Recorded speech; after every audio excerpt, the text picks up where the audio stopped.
Hello guys, welcome to Anime Web. आज मैं एक नए एनिमे का एक्सप्लेन करने जा रहा हूँ जिसका नाम जेड डायनेस्टी है। इस एनिमे को जियोडिंग के नॉवल जेड डायनेस्टी से अडेप्ट किया गया है। उम्मीद करते हैं कि इसका एक्सप्लेनेशन आपको अच्छी लगेगी। एनिमे की स्टार्टिंग में हमें नरेशन वॉइस में बताया जाता है कि सेंजियो की विशाल भूमि पर सारे लोग धर्म की अच्छाई का अभ्यास और अपनी आत्मा की शांति के लिए मेडिटेट किया करते थे। इस प्रैक्टिस को इन लोग जेन और टाओ नाम से जानते हैं। वहीं दूसरी तरफ कल्ट के बुराई के बारे में भी बताया गया है। जो कल्ट होते हैं वो बुराई का ध्यान लगाते हैं और उसे अपने ब्लड और इन ऑस्पिशियस चीजों से प्रैक्टिस करते हैं। 100 सालों से अच्छाई और बुराई में लड़ाई होते रही। कुछ क्लैंस ऑफ कल्ट ने सेंट्रल प्लेन्स पर अटैक किया, जिसके बाद ये पूरी दुनिया खतरे में आ गई। क्विंगियन सेक्ट के ग्रैंड मास्टर थे जिनका नाम त्यांगचेन जी था। उन्होंने जेड डायनेस्टी की स्थापना की बुराई यानी कि कल्ट को अपनी तलवार से हराने के लिए। लेकिन फिर किसको पता था कि 100 साल की शांति के बाद एक इविल कल्ट को दुनिया में वापस से छोड़ दिया गया। तब से इस पीसफुल वर्ल्ड में एक छिपा हुआ खतरा महसूस होता है जिसका अब फिर से उदय हो गया है। खैर, अब हम दो बच्चे को देखते हैं जिसमें से एक का नाम जैंग जाओफैन होता है, वहीं दूसरे का नाम लिंग जिंगयू था। जाओफैन जिंगयू से 97 बार हार चुका है, लेकिन ये फिर भी नहीं मानता और 98 बार जिंगयू को चैलेंज करता है। ये किसी तरह 98th मैच इससे जीतना चाहता है। जिंगयू इसको बड़ी आसानी से धक्का दे देता है, जिसके बाद ये गिर जाता है, जिसे देखने के बाद आसपास के सभी बच्चे इस पर हंसने लगते हैं। ये दोनों लड़ते लड़ते यहाँ की चीजें तोड़ने फोड़ने लगते हैं, जिसके बाद इसकी आंटी इन्हें डांटती है और यहाँ से जाने के लिए कहती है। जिसके बाद ये लोग टेम्पल की तरफ भागते हैं। ये दोनों छोटे बच्चे एक गांव में रहते हैं। जिंगयू जाओफैन को बार बार हरा देता है, लेकिन ये फिर भी नहीं मानता और उससे हर मैच में चैलेंज करते रहता है। गांव के बच्चे इसको हारता हुआ देखकर इसका खूब मजाक उड़ाते हैं। जिंगयू कहता है कि अगर ये 980th मैच भी होता तब भी मैं तुम्हें जीतने नहीं देता। ये दोनों टेम्पल में आकर भी बैटल करने लग जाते हैं। जिंगयू इस बार भी इस मैच को मजाक में ले रहा होता है, लेकिन बाद में वो जाओफैन के बिहेवियर को देखकर इस पे सीरियस हो जाता है और फिर उसकी तलवार को हटाकर उसकी गर्दन पर अपनी तलवार रख देता है और उससे कहता है कि क्या तुम इस बार भी हार मानते हो या फिर नहीं। लेकिन जाओफैन इस बार भी हार मानने के लिए तैयार नहीं था। जिंगयू जाओफैन को जान से मारने ही वाला होता है, तभी पीछे से यहाँ पर इस मंदिर के पुजारी आ जाते हैं और इन दोनों की लड़ाई को छुड़वा देते हैं। जिंगयू के आंखों को देखकर हमें ऐसा लगता है कि जरूर इस पर कोई साया था। जब ये होश में आता है तो देखता है कि ये क्या कर रहा था। ये अपने ही दोस्त को आज जान से मारने वाला था। खैर, इन दोनों को ये नहीं समझ आ रहा होता है कि आखिरकार ये बुढ़ा मॉन्क कहाँ से प्रकट हो गया। बाद में मॉन्क जाओफैन को समझा रहे होते हैं कि तुम्हें अपनी हार स्वीकार कर लेनी चाहिए, क्योंकि अगर मैं नहीं आता तो अब तक तुम मर चुके होते।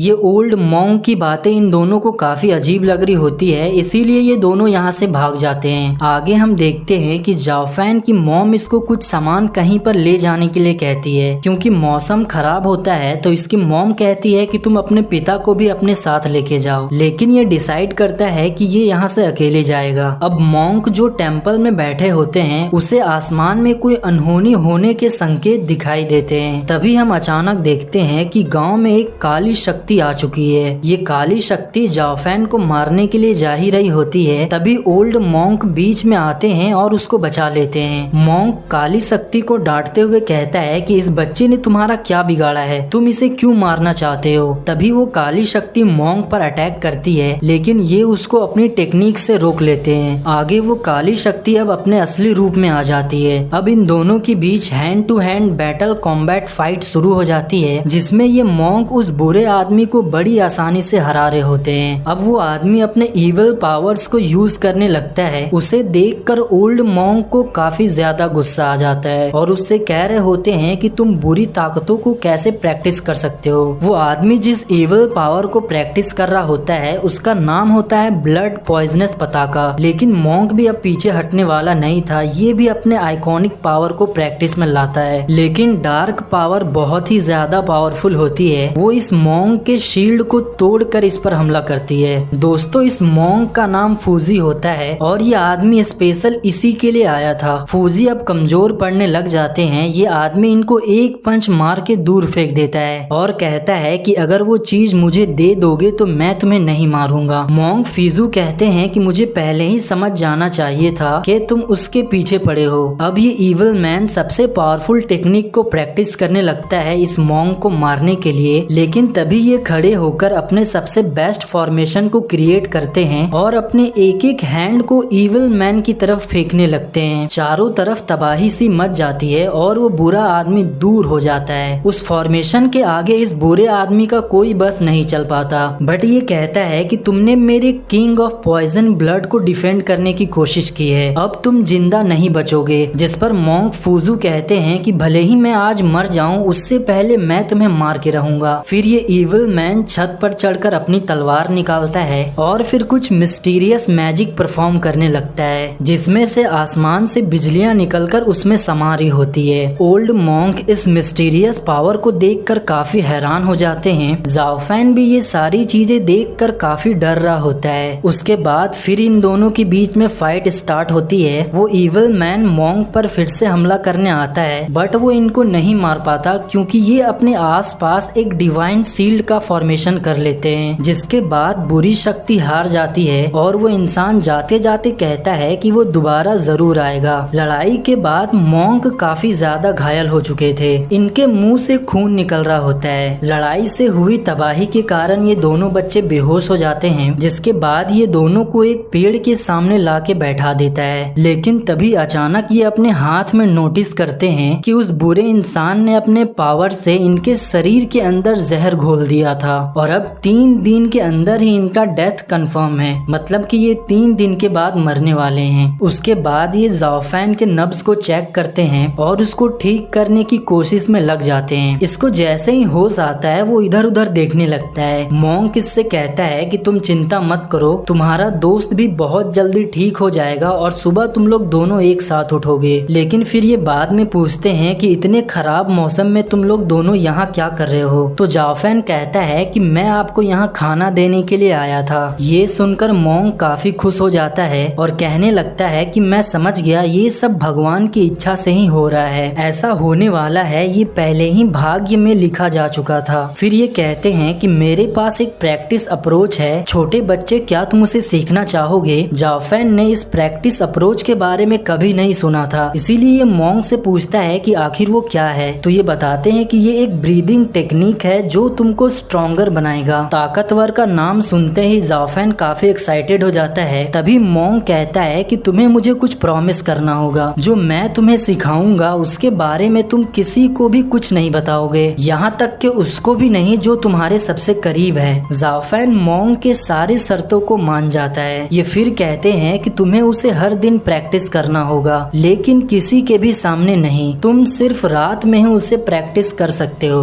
लेकिन सबसे इम्पोर्टेंट बात, जब तक लाइफ और डेथ का सवाल ना आ जाए तब तक तुम इस पावर को कभी यूज नहीं करना। जाओफैन को थोड़ा अजीब लग रहा होता है, लेकिन बाद में ये सभी चीजों को मान लेता है। मोंग फीजू 3 दिन के अंदर ही मरने वाले थे, इसीलिए कहते हैं कि अगर तुम्हारी जान पर कोई भी खतरा आ जाए तो तुम घोस्ट डॉक्टर की तलाश करना और उनसे कहना कि मुझे टिनियन टेम्पल से मोंग फूजू ने भेजा है। इसके बाद मोंग जाओफैन को एक मोती दिखाते हैं। आपको बता दूं कि वो इविल मैन इसी मोती को लेने के लिए यहाँ पर आया था। इस मोती को देते हुए मोंग जाओफैन से कहते हैं तुम इसकी हमेशा हिफाजत करना, जब तुम अपनी जिंदगी में एक दिन सेटल हो जाओगे तो कोई पवित्र घाटी देखकर इसको उसमें फेंक देना। जाओफैन को एक बहुत बड़ी जिम्मेदारी मिल चुकी थी। ये मोंग से बहुत सारे सवाल करना चाहता था, पर वो इससे कहते हैं कि तुम इसके बारे में किसी को भी मत बताना, यहाँ तक कि मेरा नाम भी तुम्हारे जुबान पर कभी नहीं आना चाहिए। अब जाओफैन